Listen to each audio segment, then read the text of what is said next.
Tadi rapat ratas terbatas dengan wali kota, sekda dan tenaga ahli dari pemerintah kota.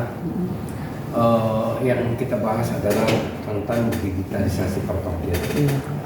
Dan saya perlu menyampaikan bahwa kami dari Perumda Parkir sudah siap melakukan digitalisasi parkir dengan pembayaran non tunai by QRIS. Karena ini sifatnya pilot project, maka kami mungkin ada beberapa titik saja yang kita pakai QRIS dulu, Sumbawa. Ada di sekitar area kantor pos itu. Mungkin kita lihat Sulawesi, kalau memungkinkan kita tetapkan pembayaran QRIS dan tunai. Nah, inilah digitalisasi parkir yang sedang kami bahas dengan pihak Bank Indonesia. Metodenya seperti apa, aplikasinya seperti apa, sampai dengan jaringannya bagaimana. Saya kira itu hal-hal lain juga, kendala-kendala ya biasa. Rencananya kapan Pak? Kita tergantung banknya.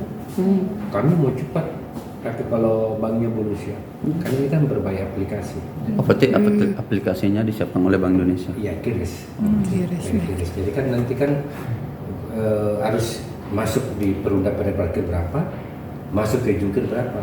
Karena kan begini, tidak gampang merubah habit kebiasaan jungkir yang tadinya punya uang cash, tiba-tiba QRIS.